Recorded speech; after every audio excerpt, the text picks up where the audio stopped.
Today, our scripture reading comes from the letter to the Hebrews in the Christian Testament.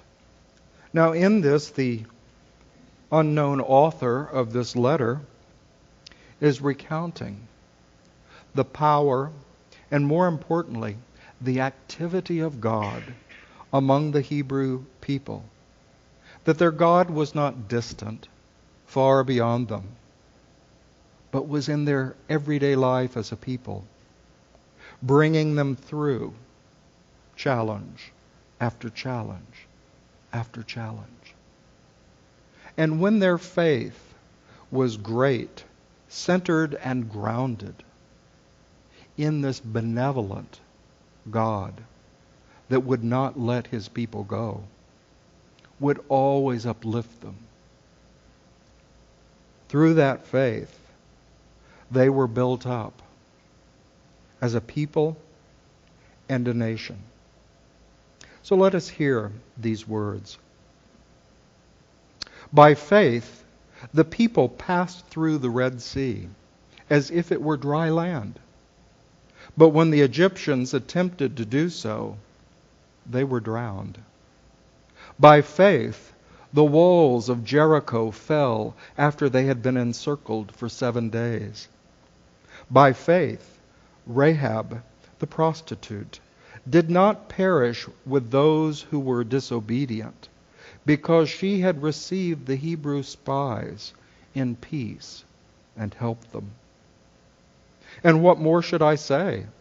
For time would fail me to tell of Gideon, Barak, Samson, Jephthah, of David and Samuel and all the prophets, who through faith conquered kingdoms, administered justice, obtained promises, shut the mouths of lions, quenched raging fire, escaped the edge of the sword, won strength out of weakness, became mighty in war, put foreign armies to fight.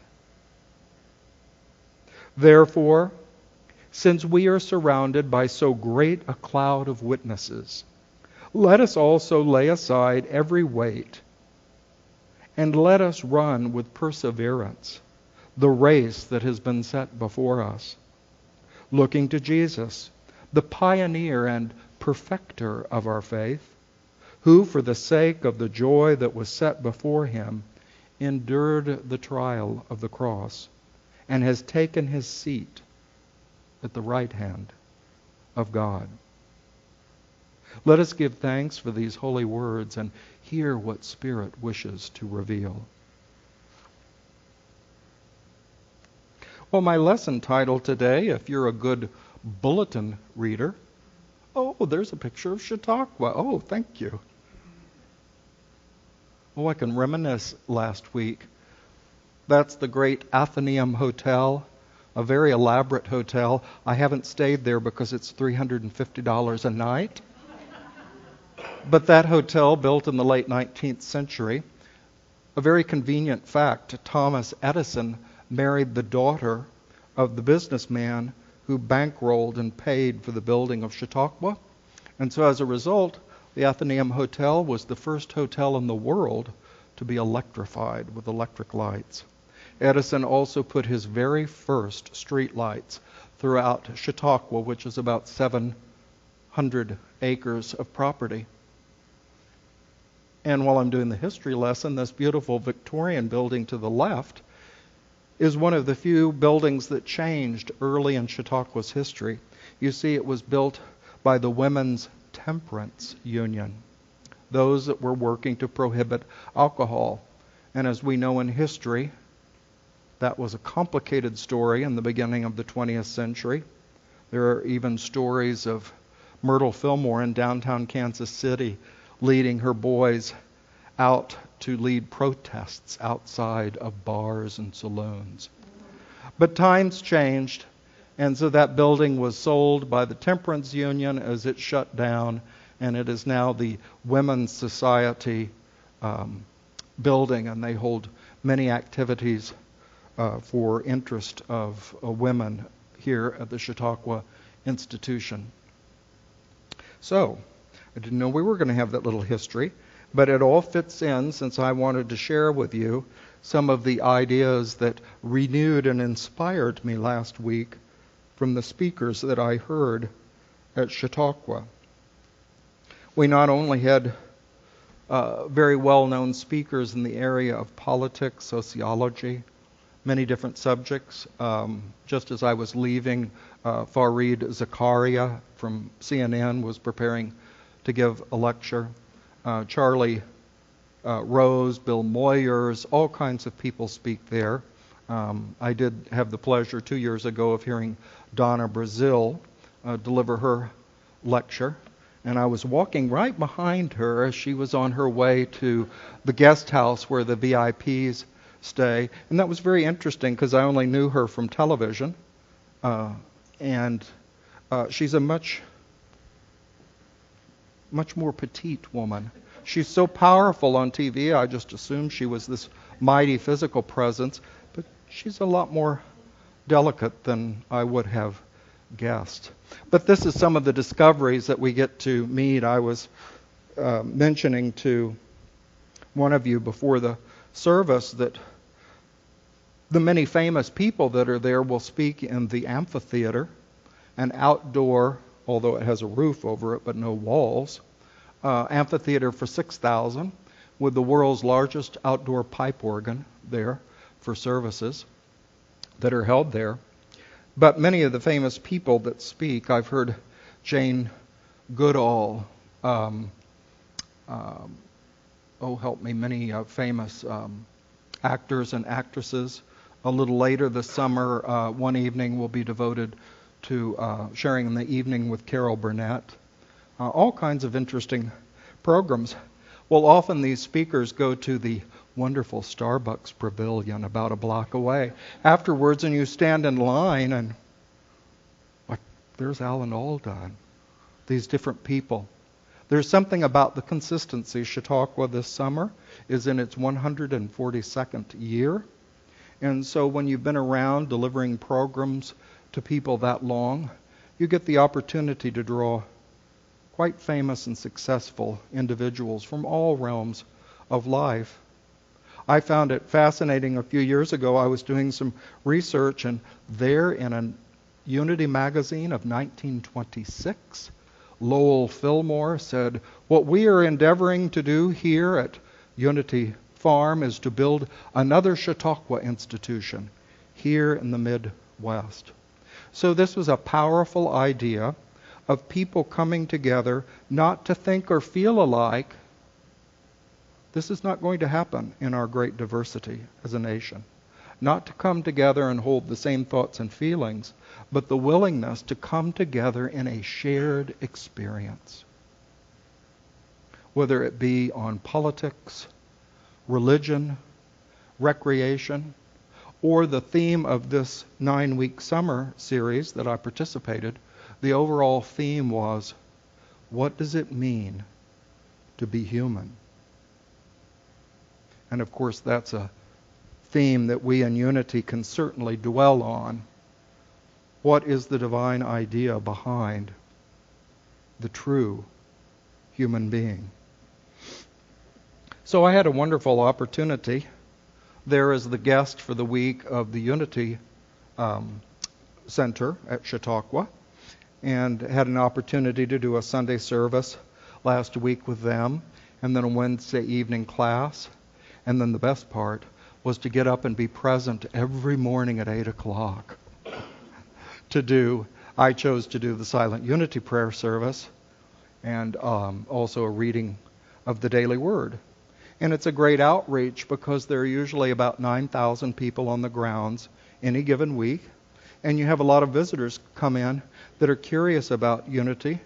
Maybe they've heard of it. Maybe they're curious and they have no idea what Unity is. And they come in and join in our shared experience. 2 years ago, making me a little bit nervous, 2 years ago, I was giving the 9:30 Sunday morning service for the Unity group, and the brand new director of the Department of Religion, Dr. Franklin, with a huge resume, in the religious life of the United States. He comes in and sits down for the service. Oh, it's like having a faculty member come in for your service. It was a little bit challenging. But I went ahead and did my service, and afterwards the director of Unity and a couple of the board members came and said, "Oh, Dr. Franklin was here visiting us this morning, and we were so happy that you were the guest minister." Because I think I gave them a good Unity lesson that morning. So it's a wonderful, wonderful place to be, and not just for ministers. All are welcome there. This time Karen Kane went with me and experienced Chautauqua, so you can get her opinion of it from a non-minister's perspective. So my lesson today, as I said in the bulletin, might have made you question: a vertical or horizontal God? Well, of the many speakers we heard, I only wanted to share from two. One, an author named Diane Butler Bass, a very famous author in the Christian world in the United States for her many books upon the traditional Christian church, its problems and challenges, its ways of development and growth.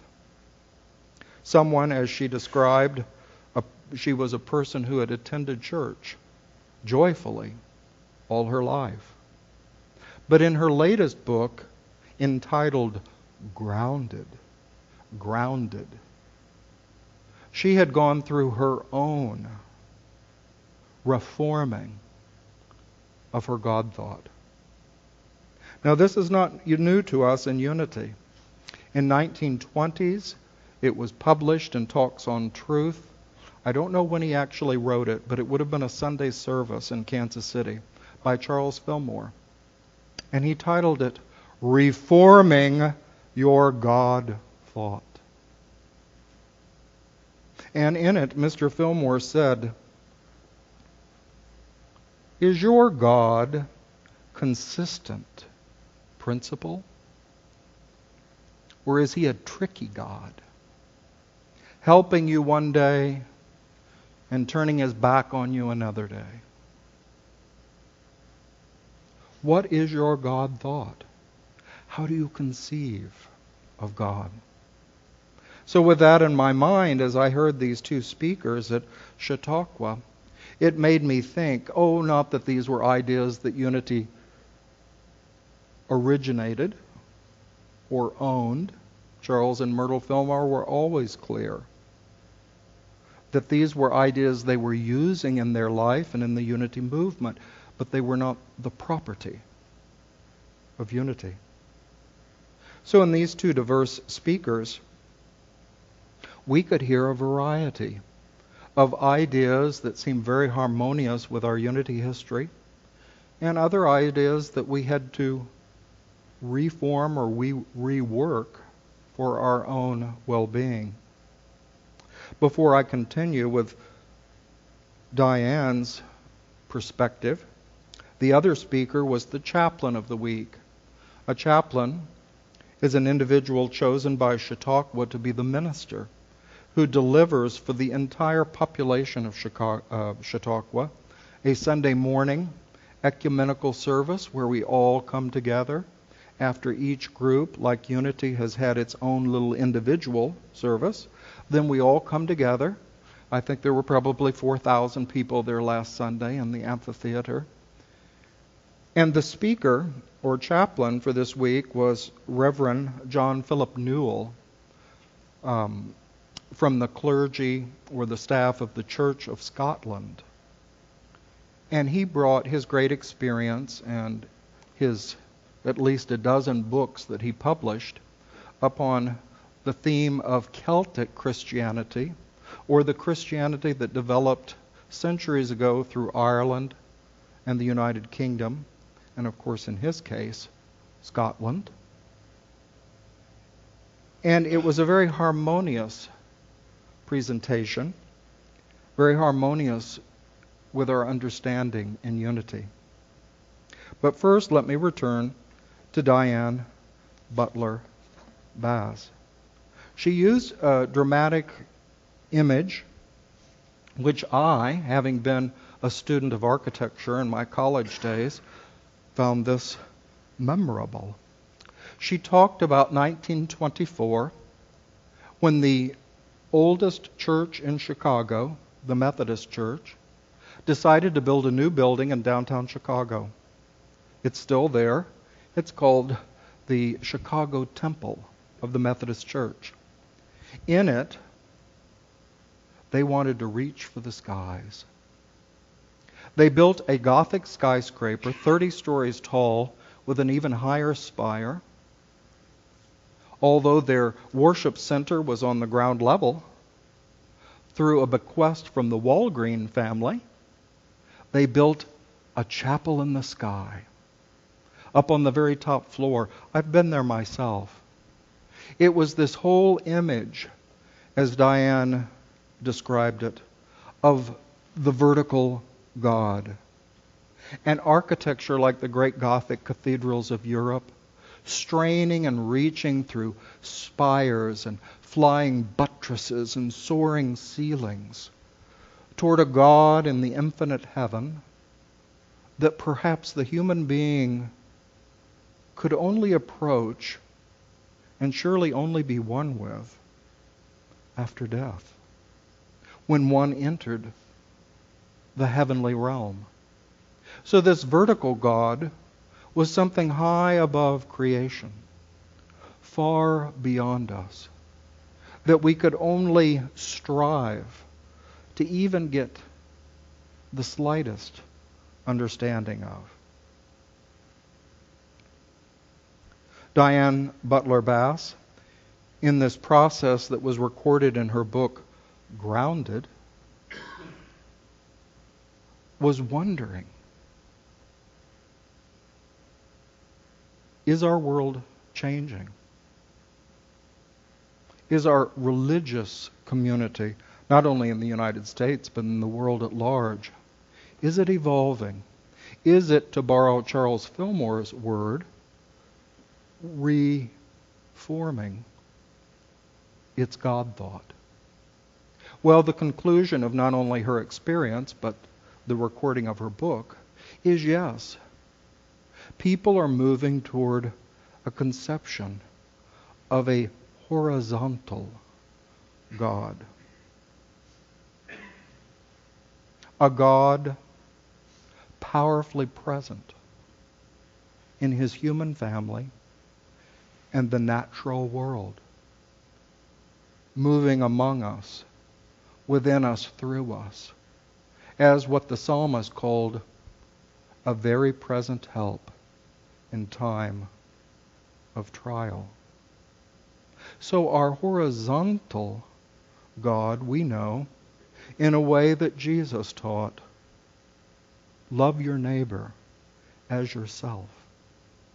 Not so much a loving equally in amount, but to love your neighbor as yourself, as united with you, as connected with you, as a part of you. Now I turn for a moment to Reverend Newell and his experience from the Church of Scotland, although he teaches and preaches all over the world. He gave us a sermon each morning of the week, and although he looked from different aspects, he stayed with an essential theme. He said it was his experience that in many ways Christian history may have been harmful in its theological conception of original sin. But the way he expressed it was this idea that there is something within us, although we are God's creation, there is something within us opposed to our Creator. When he realized from his study of Celtic Christianity, where God was conceived at being at the hearth of your home,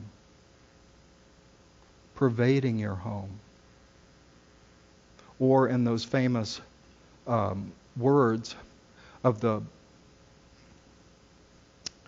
prayer of St. Patrick, Christ before me, Christ behind me, Christ to my left, to my right, above, below, Christ in my sight, Christ in the ear of the one who hears me. And on it goes, describing this omnipresence of the divine in its creation.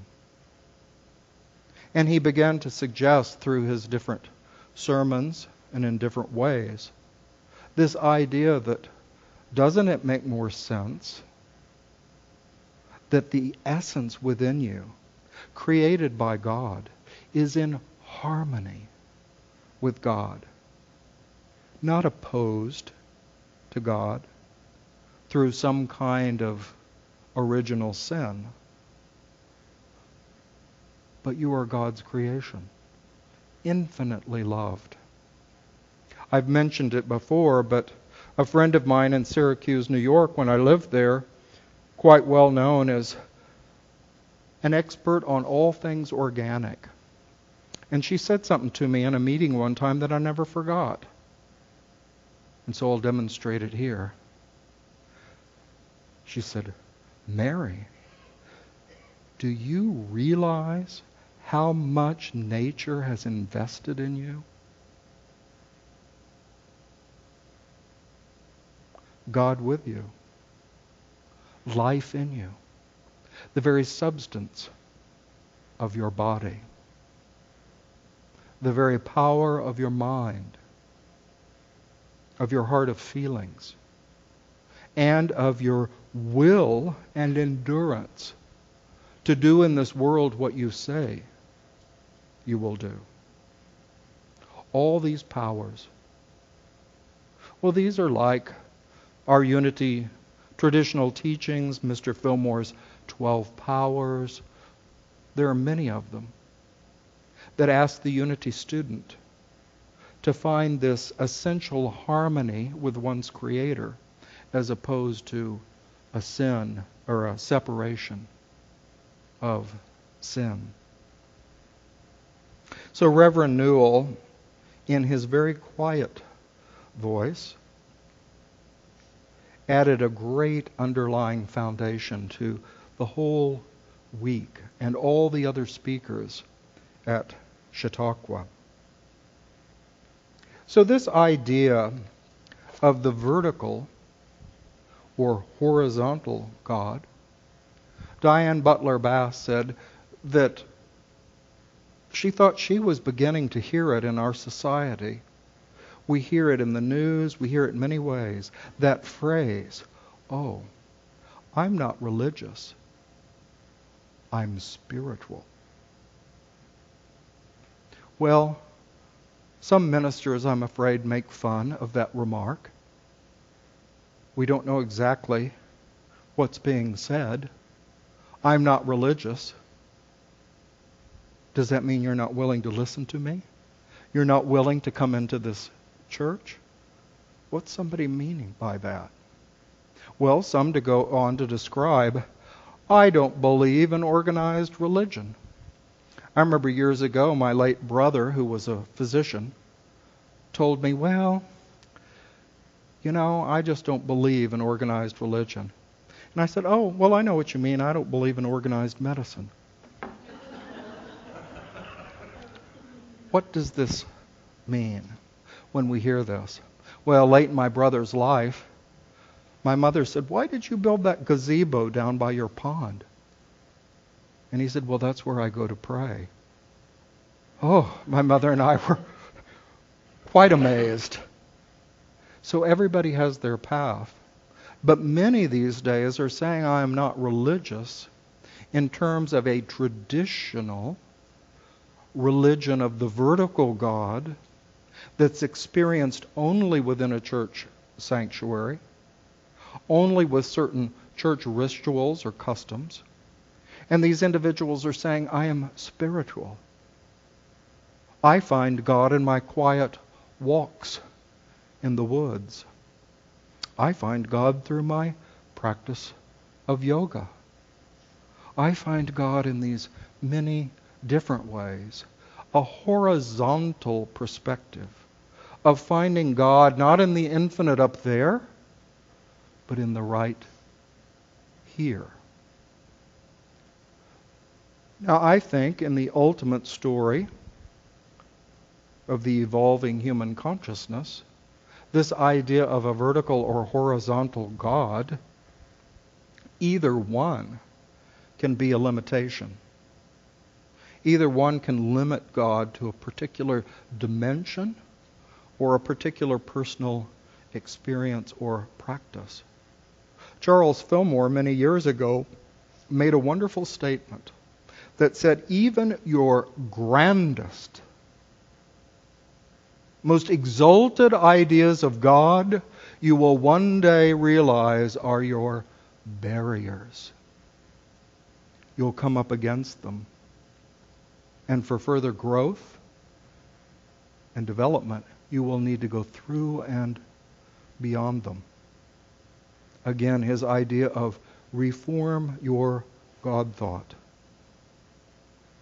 If you are a follower of our website, you'll know back around Easter time we had some videos you could see, little brief inspirational videos on our website that were produced by Unity School at Unity Village about Lent.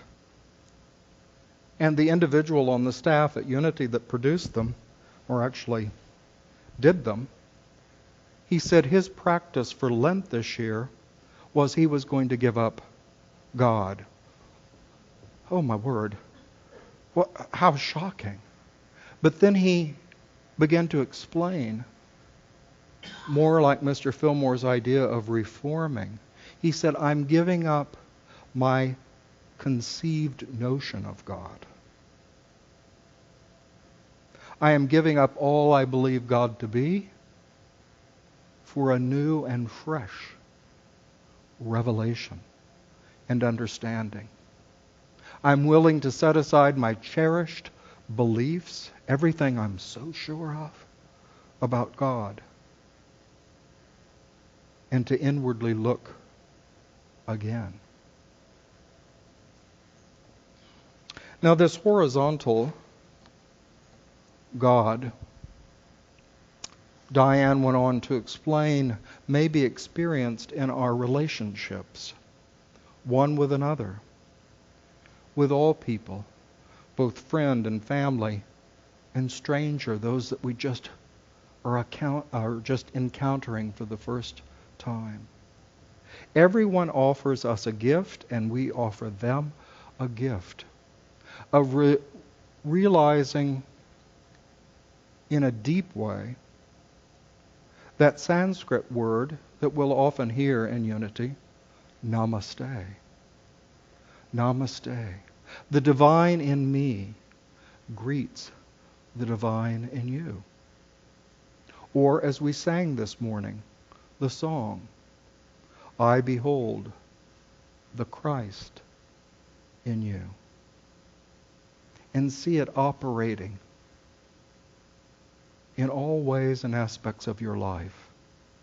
As the song goes, in how you talk and walk and live your life. I see that activity of spirit within you. I thought of this morning a story, and I suppose it's because I was watching our friends in Louisiana and the difficulties of the flooding there.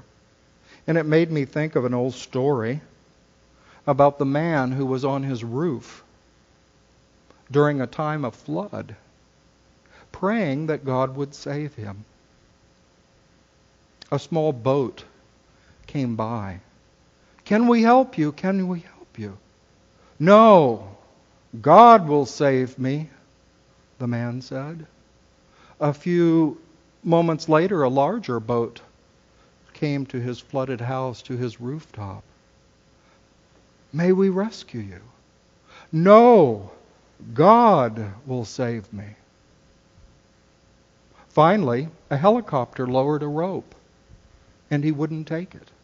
No, God will save me.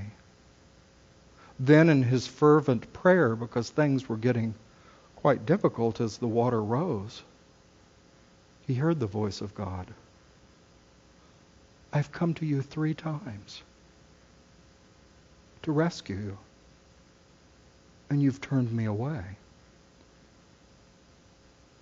So let's don't let our ideas of the vertical God be so exalted, so rarefied, so infinite, that we can't see the goodness of God working through one another.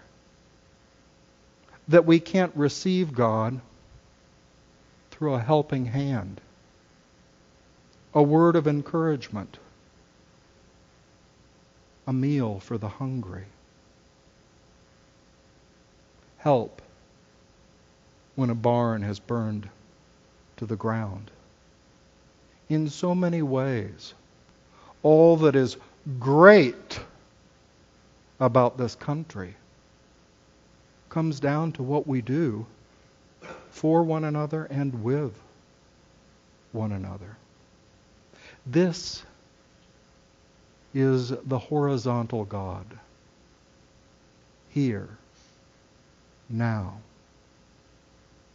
within us all and among us. So let us now turn to a time of meditation. It can be a brief inner silent affirmation of God's presence and power. We begin within, not because God is limited to just within our individual mind or heart, but that's where each one of us must start. Within our mind and understanding of our Creator and God's love for us, God's investment in us. But let us not be so limited that we think that is where we can only find God, within ourselves. For God is among His people.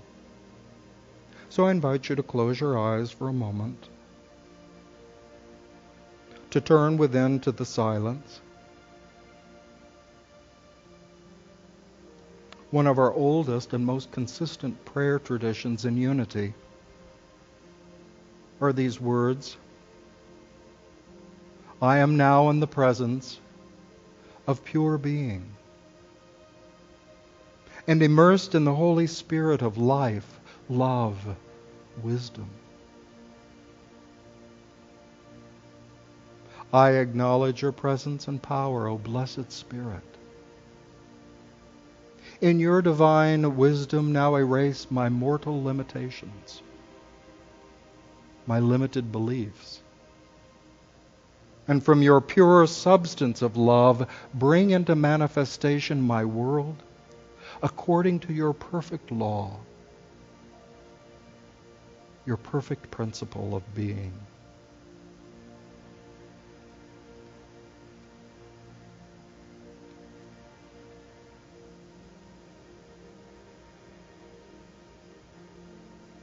Grounded or centered now in this awareness, we can allow our inspired inner eye, our spiritual sight, to gaze upon our world, our community, our human family, not beholding it physically, materialistically, but seeing the spiritual idea the presence of divine mind, of creative power within everyone we meet.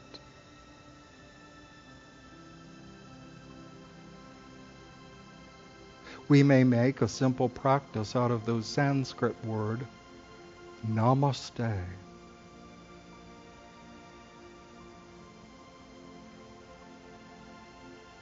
But in this and every meditation, we must flesh out that word namaste and practice it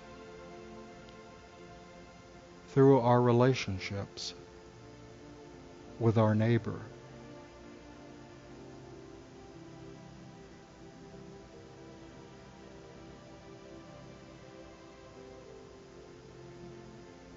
So in a moment in the silence,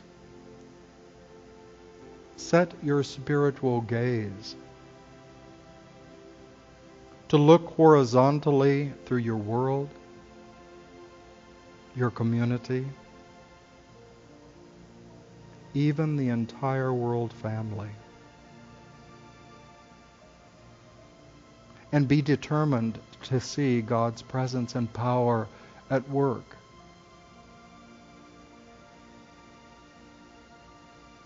To do this effectively,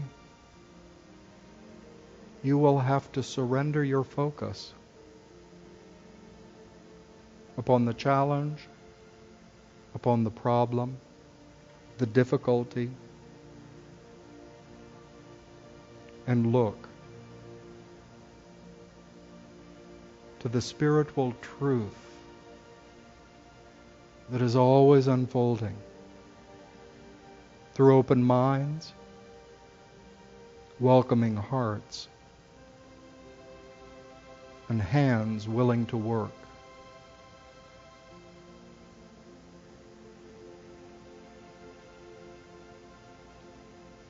Father, Mother God, we give thanks for your horizontal presence in our world.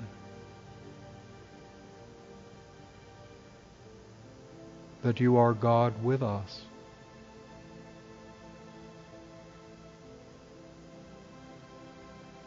Not our Creator only up on high, but our Sustainer in the very midst of our communities and with us, always on the journey, the pilgrimage we are all walking. So I invite you now to gradually return your attention to this outer sanctuary.